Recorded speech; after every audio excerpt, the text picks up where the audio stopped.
Going on, guys and gals? It's the end of a beautifully sunny day out here in South Jersey, and I figured I would update you guys on how everything went on at Lime Rock.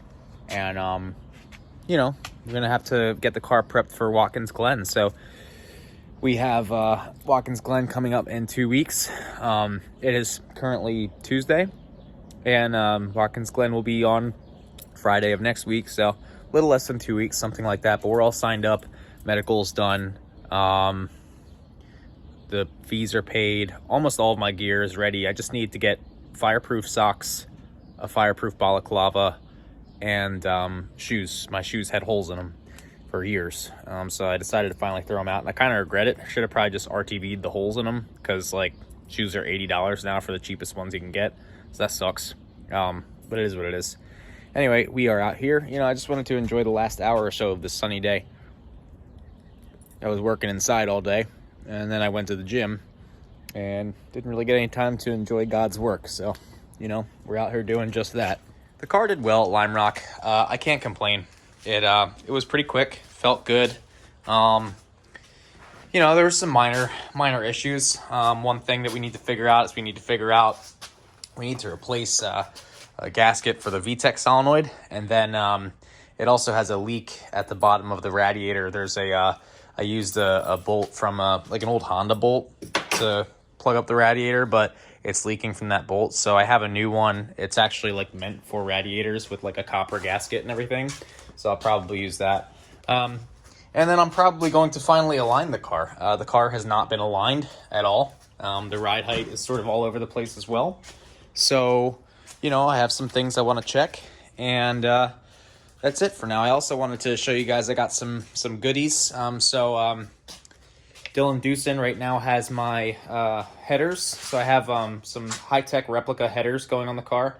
Dylan Dewson has them at his house. He just Cerakoted them bronze because he doesn't have any black left. And then I also have a full exhaust that's going to go on the car. It doesn't have a muffler on it still, but instead of exiting right behind the driver, it's going to exit all the way out the back of the car. So that's going to be cool. But yeah, car is looking good. Came back in one piece. Pretty happy about that. So, yeah. And then the other thing I got to do as well is I got to install this fire suppression system in order to pass tech. So that's been sitting here. Thank you, Tony. Tony kind of fronted me the money for that because I was like, yeah, I can't afford it right now. And he was like, well, you need to get it installed. He's like, I'll buy it for you, and you pay me back when you can. So I paid him back, but he was like, I'm going to buy it for you because I'm tired of you not having it. So thank you, Tony. But I'm going to slide the car back. I did have one issue at Lime Rock. Oh, I almost died. Okay. I did have one issue at Lime Rock. The car got locked out of fourth gear during one session, so I brought it in pits, brought the car to a stop, and then shifted third and then fourth, and it worked for the rest of the day. It was really strange. I've never had that happen. So we're going to drain fluid. Hopefully it doesn't rear its head again at Watkins Glen. We're going to do the full day of testing, and if it feels weird, we can drop the trans. I'll bring us some spare trans parts, I suppose. And then, yeah, so I'm going to move this car back a little bit, and then I'm going to get the fire suppression system, which is over there on this table. We'll start inspecting what we need to get done on that fire suppression system. This splitter, we just need to space it down a little bit. It's really high up in the air right now, so I'm going to basically make some shims, and then we'll space it down a little bit. All right, so Dylan actually called me while I was filming, and he was, or not called me, he messaged me, and he's like, hey, do you want to come pick up your header? It's done. And so here it is. So if you ever need something Cerakoted, hit up my boy Dylan Dewson. I will annotate this video so you guys have his @ on Instagram.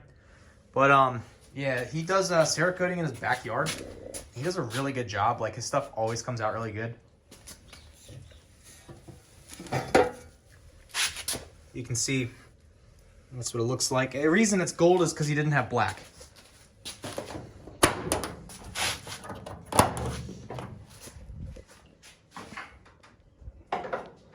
So he did Cerakote this header, and as you can see, all of the Cerakote is still on there. He did that a little over a year ago, and I beat the crap out of my car, and it's still on there. So, if you want to get your stuff Cerakoted, he'll do it for you.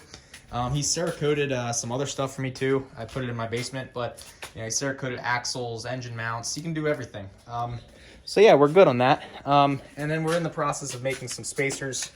And then this will allow us to get the splitter lower. And so we're in the process of doing that. These are just shims that you use for a door. My bird is screaming and I'm almost done the cigar. I kind of want to go inside and say hi to him because it is 8 and he's going to go to bed soon. Maybe I'll come back out, maybe not. But I feel bad. My son is freaking out. All right, so here's the spacers that I made. So it's very simple. You know, you might think that this actually won't hold up, but it will. The whole idea is that, you know, one, it's the right height that we need. So they're going to be like this. 2, they're long enough to use for the splitter brackets. And then 3, when you have an off or when you have an incident where you go in the grass or something, these allow the splitter to shear without destroying everything. I found that out at a lightning event. I did the same exact setup, which is basically the cheapest wood that you can get, the cheapest plywood that you can get that's not particle board. You paint it, you do a marine epoxy coat, you get the garden edging from Home Depot, and then you use these shims, and then it allows the splitter to stay intact. The marine coating strengthens the wood itself so that it doesn't break, and then these allow the bolt to shear if it gets pushed forward or back. It really just needs to be able to hold load going downward, and with a bolt in it, it's going to allow that. But if the bolt gets pushed this way or that way, then what's going to happen is this is going to crack before this wood will crack. It will crack before this will bend, and it'll crack before the brackets down here will bend. So seems kind of rudimentary, but you know, everything I do on this car, even if it's goofy and ratchet, is pretty well thought through. So what we're going to do is we're going to basically drill holes in these for the existing splitter brackets, and then we can mount them up. Now, how did I figure out the height of these, right? So I basically took a tape measure, and ideally I would want the splitter to be as low as I could to the ground. You know, John Baker is is the most recent champion in Honda Challenge 2, and he's an engineer for aerospace, and he has different splitter heights that he runs. I like to run them low. I'm sure that it has adverse effects on drag and things like that, but I like to run them low. I've found that most high-speed corners where you need the splitter, you need it to be low. If the splitter doesn't need to be low, it's probably not that crucial at the track, but at a track like Lime Rock, where the downhill is so aero-dependent, or at a track like Watkins Glen, where the second-to-last corner is so aero-dependent, it's good to have it low. That's been my experience. And even lightning, through the lightning bulb, the light bulb, the splitter lower is good, but I've been able to make mechanical grip cover up for lacks of aero grip in the light bulb at Lightning. The biggest deal at Lightning was getting the car up to H2 speed, because at H4 speed, the splitter only worked when the track was really fast. At H2 speed, the car is fast, so the light bulb was, you know, more crucial. So we're going to continue working on this. The side skirts should also help with the Aero, and yeah, so update you guys when I'm done that.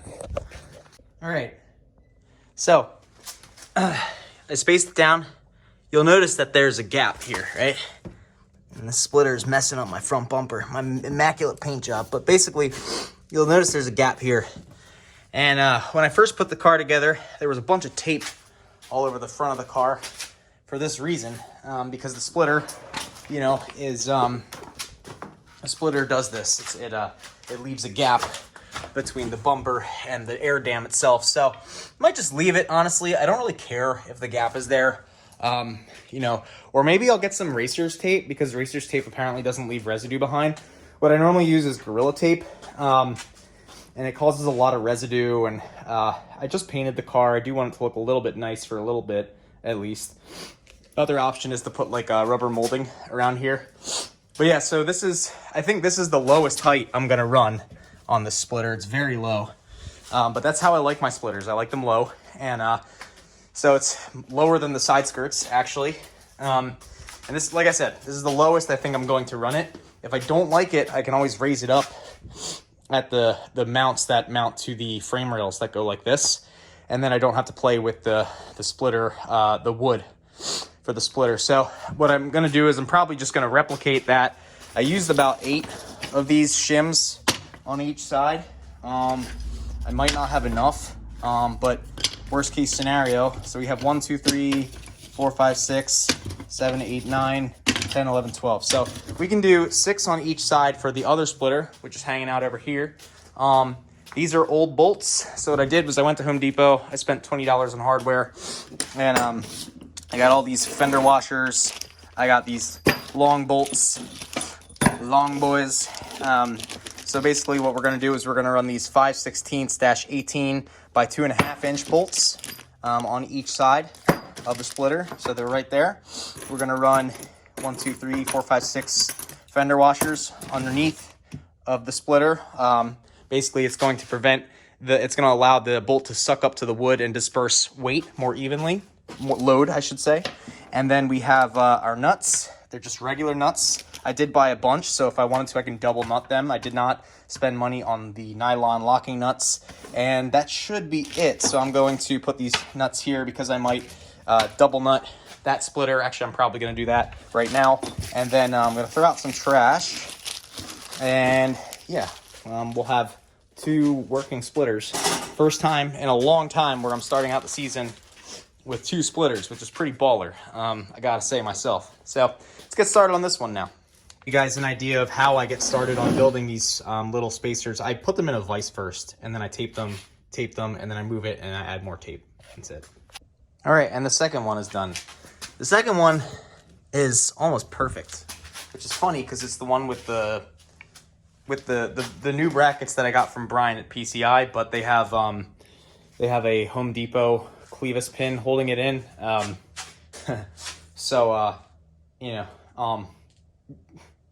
I was preferring to use this one as the one that I really liked because it's got these brackets that have a clevis pin, but then they have a little rope, with swage locks on it, or swage lock fittings or whatever. This one just has like these clevis pins that look like this, and they just come out and float around. I have a swage lock tool laying around here, but I don't know if I have the fittings, and I don't want to spend the money on the stuff, so I'm just going to risk losing the clevis pins. But this one fits much better, actually, than that one. That one's too low. But now we have 2 different splitters at 2 different heights. So this is the high one, that's the low one. I can mark them accordingly, and then that will allow me to do testing further. So this one over here, I did double nut them, because you could just keep tightening it because the wood is so soft. So I double nutted them after I got them nice and snug, and then I'm going to do the same thing on this one. But it is 9:30, so I'm going to close it up for tonight. And thanks for watching.